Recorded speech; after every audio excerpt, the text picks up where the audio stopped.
मंच पे आपका स्वागत है और मेरा नाम है बलराम योगी।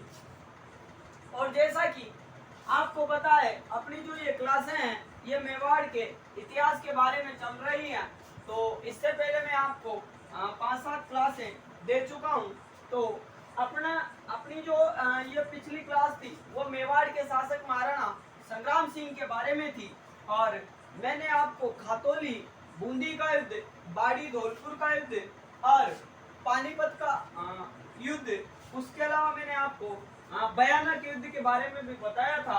तो बयाना का युद्ध बाबर और संग्राम सिंह के बीच में होता है और बाबर की तरफ से इसमें मेहंदी हसन जाते हैं और इस युद्ध में बाबर को हार का सामना करना पड़ता है। तो अपन किस शासक के बारे में बात करेंगे? महाराणा सांगा के बारे में। महाराणा सांगा, महाराणा सांगा या उन्हीं को अपन कहते हैं संग्राम सिंह।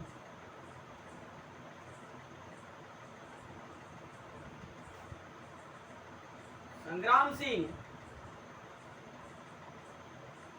महाराणा सांगा या महाराणा संग्राम सिंह तो बयाना युद्ध के बाद बाबर की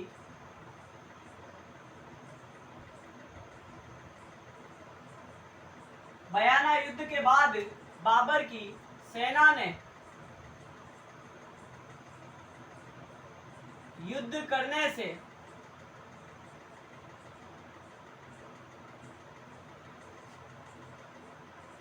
इनकार कर दिया था।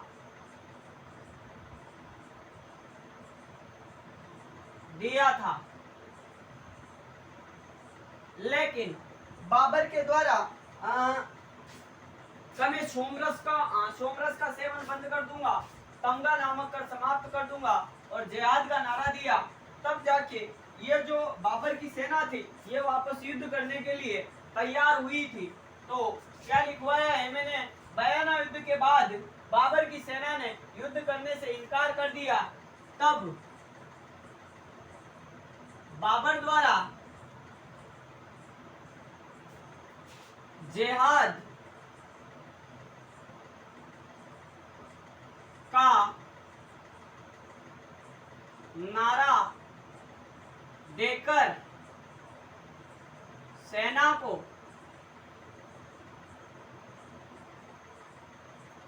संगठित किया गया।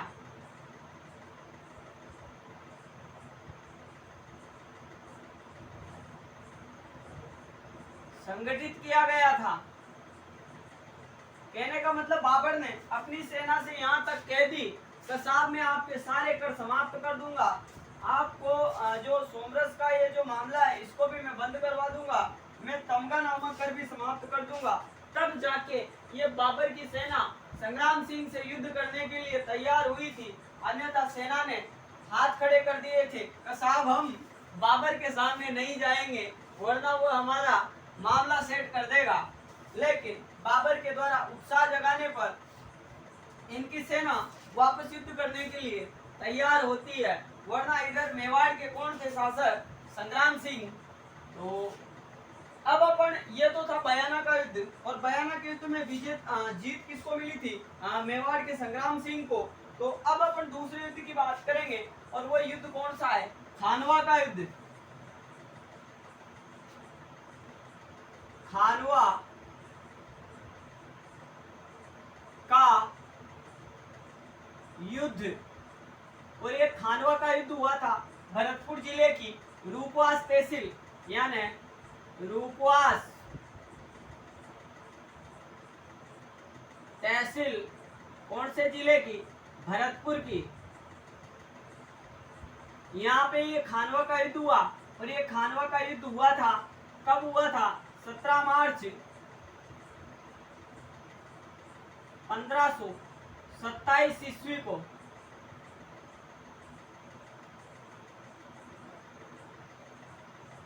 कौन सा युद्ध?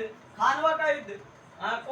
भरतपुर जिले की रूपवास तहसील के अंतर्गत ये खानवा का युद्ध हुआ। और 17 मार्च 1527 को खानवा का युद्ध। एक तरफ मेवाड़ के शासक कौन, मेवाड़, और मेवाड़ के शासक कौन, शासक, और यहाँ के शासक थे संग्राम सिंह।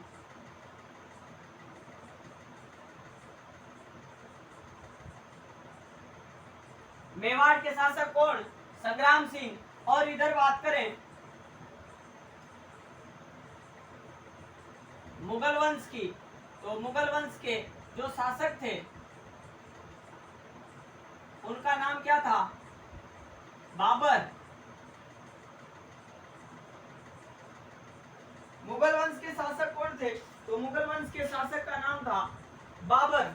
तो बाबर के द्वारा यहाँ पे अटैक किया जाता है और ये खानवा का युद्ध 17 मार्च 1527 को एक तरफ बाबर और दूसरी तरफ संग्राम सिंह, और दोनों के मध्य में क्या हो गया, युद्ध हो गया। और युद्ध कौन सा हुआ, ये खानवा का युद्ध। दोनों शासकों के मध्य में ये युद्ध हुआ और युद्ध का परिणाम क्या निकला, बाबर इस युद्ध में विजयी रहा और संग्राम सिंह को इस युद्ध में हार का सामना करना पड़ा था। लेकिन मैं आपको ये बताना चाहता हूँ कि जैसे ये खानवा का युद्ध हुआ था, तो इस खानवा के युद्ध में जो संग्राम सिंह थे इनके द्वारा एक नीति का प्रयोग किया गया था। और वह नीति क्या थी कि संकट के समय में राजपूताने के सभी शासकों से संग्राम सिंह के द्वारा सहायता मांगी गई थी कि आज मेरे ऊपर संकट है, आप मेरी सहायता करो। जब आपके ऊपर कोई संकट आएगा तो मैं आपकी सहायता करूंगा। तो ऐसे सहायता मांगी गई और राजपूताने के बहुत से शासक संग्राम सिंह की सहायता करने के लिए आए भी थे। तो यहाँ पे लिखता हूं मैं, पाती पेरवन प्रथा के अंतर्गत सांगा का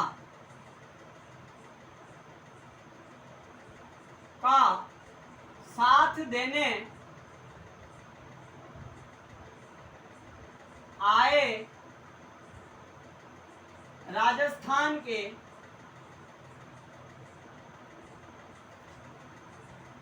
शासक। तो मैं आपको क्या बता रहा हूं, एक प्रथा थी और प्रथा का नाम था पाती पेरवन प्रथा। तो इस पाती पेरवन प्रथा में होता क्या था, कहने का मतलब संकट के समय में अपन किसी दूसरे शासक की सहायता करेंगे। जब हमारे ऊपर कोई संकट आएगा तो वह शासक भी हमारी सहायता करेगा। तो वह कौन सी प्रथा थी, पाती पेरवन प्रथा। और पाती पेरवन प्रथा के अंतर्गत यह जो खानवा का युद्ध हुआ था, इस खानवा के युद्ध में संग्राम सिंह का साथ देने के लिए कौन कौन से राजस्थान के शासक आए थे, तो मैं एक एक करके आपको नाम बताता हूं। आप यहां से लिखना स्टार्ट करना। एक था इसमें आमेर, और आमेर के शासक थे कौन, पृथ्वी सिंह कछवाहा। ये पृथ्वी सिंह कछवाहा कौन था, जब मैंने आपको आमेर का इतिहास पढ़ाया था उस समय आपको बताया था कि जयपुर को 12 कोटड़ी के नाम से किसके शासनकाल में जाना जाता था, तो इसी पृथ्वी सिंह कछवाहा के शासनकाल में जो आमेर था इसको 12 कोटड़ी के नाम से जाना जाता था। दूसरे नंबर पे बात करें तो बीकानेर, और बीकानेर के शासक कौन आए थे इसमें, कल्याणमल। और मैंने आपको यह भी बताया था कि इस कल्याणमल के द्वारा अपने पुत्र पृथ्वीराज राठौड़ और राय सिंह के साथ अकबर के अधीनता स्वीकार कर ली जाती है। तो ये वही कल्याणमल था जो बीकानेर से संघर्ष का साथ देने के लिए आया था। बात करें मारवाड़ की, तीसरे नंबर पे मारवाड़ का मतलब जोधपुर। तो मारवाड़ से कौन आया था, मारवाड़ से आया मालदेव। मारवाड़ से कौन आया, मालदेव। बात करें अपन चंदेरी की, और चंदेरी से आया था मेदिनी रॉय। उसके बाद में बात करें सादड़ी की, 5वें नंबर पे सादड़ी, तो सादड़ी का था इसमें झाला, सादड़ी का झालाज्जा। बात करें गोगुंदा की, गोगुंदा, और गोगुंदा का था इसमें झाला सज्जा।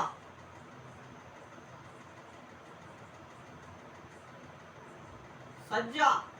बात करें मेवात की, तो मेवात का था इसमें मेवात, मेवात का था इसमें हसन खां मेवाती।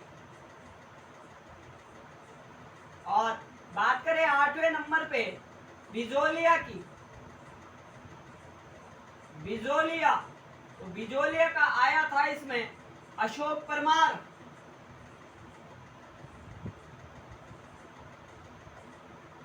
परमार।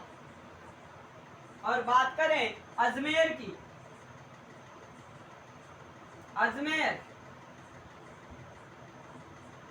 तो अजमेर के आए थे इसमें करमचंद पंवार।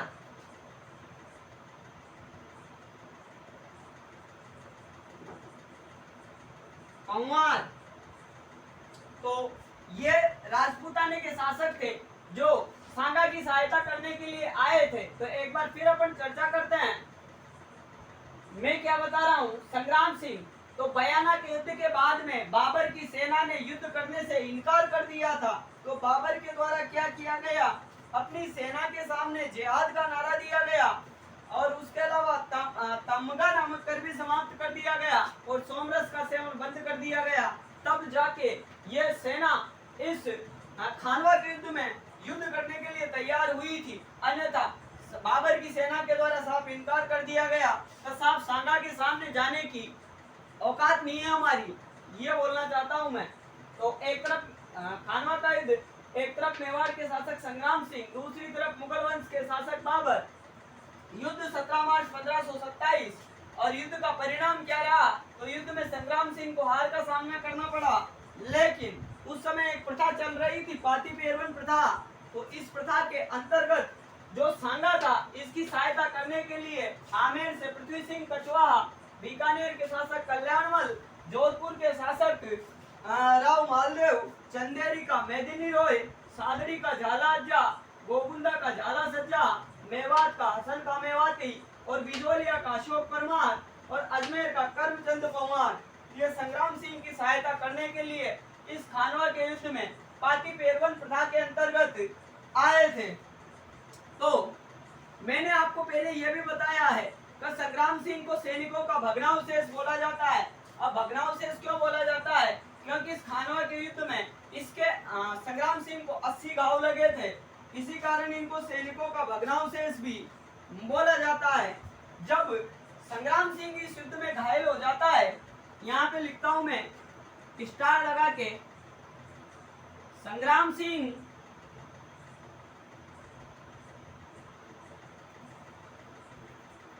जब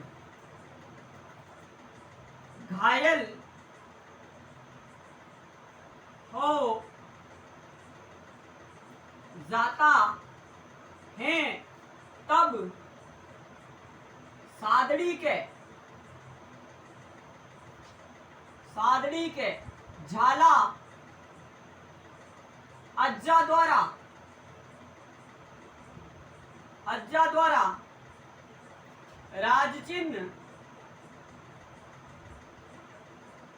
राजचिन्ह का मतलब होता है मुकुट धारण किए गए।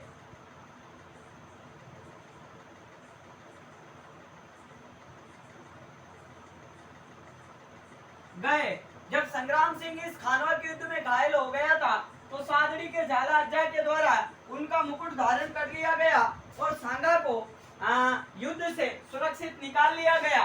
उसके आगे बात करें तो घायल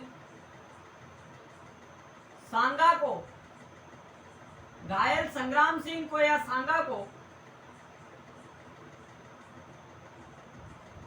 बसुआ, और ये बसुआ कहाँ पे पड़ता है? दौसा में। लाया गया,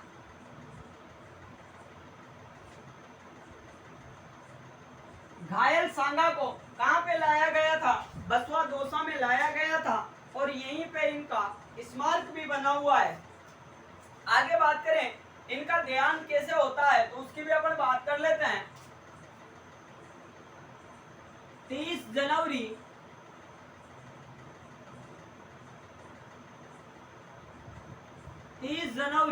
1528 ईस्वी में इन्हीं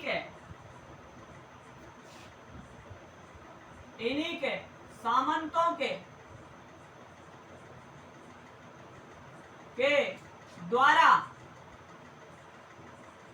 विष देने के कारण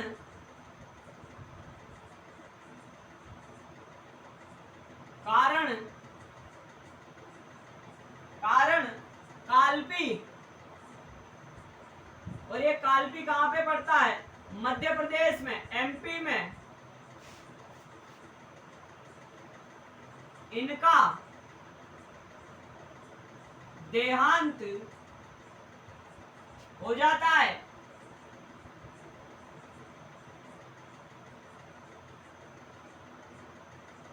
तो 30 जनवरी 1528 को इन्हीं के सामंतों के विष देने के कारण इनका कालपी मध्य प्रदेश में देहांत हो जाता है। और एक बात और लिख सकते हो आप, इनका दाह संस्कार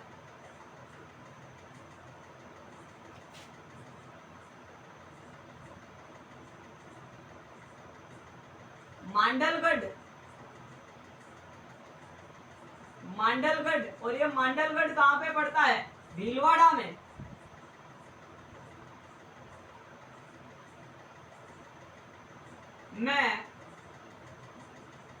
किया गया था। तो ये थी संग्राम सिंह के बारे में फुल्ली डिटेल। तो मैंने आपको जो बताई है, आप इसको अगर याद करते हो तो शायद मेरा मानना है कि संग्राम सिंह के बारे में अगर कोई प्रश्न पूछा जाए तो आपका गलत होने की संभावना न के बराबर है। बयाना युद्ध के बारे में मैंने आपको पहले बता ही दिया था। फिर खानवा के युद्ध के बारे में बताया आपको। 17 मार्च 1527, एक तरफ संग्राम सिंह, दूसरी तरफ बाबर विजयी रहे। और पाटीपेरवन प्रथा के अंतर्गत राजस्थान के ये शासक आए थे। आमेर के पृथ्वी सिंह कछवाहा, बीकानेर के कल्याणमल, जोधपुर के मालदेव और चंदेरी का मेदिनी रोय, सादड़ी का झालाजा, गोगुंदा का झाला सज्जा, मेवात का हसन का मेवाती और बिजोलिया का अशोक परमार और अजमेर का कर्मचंद पवार ये संग्राम सिंह की सहायता करने के लिए आए।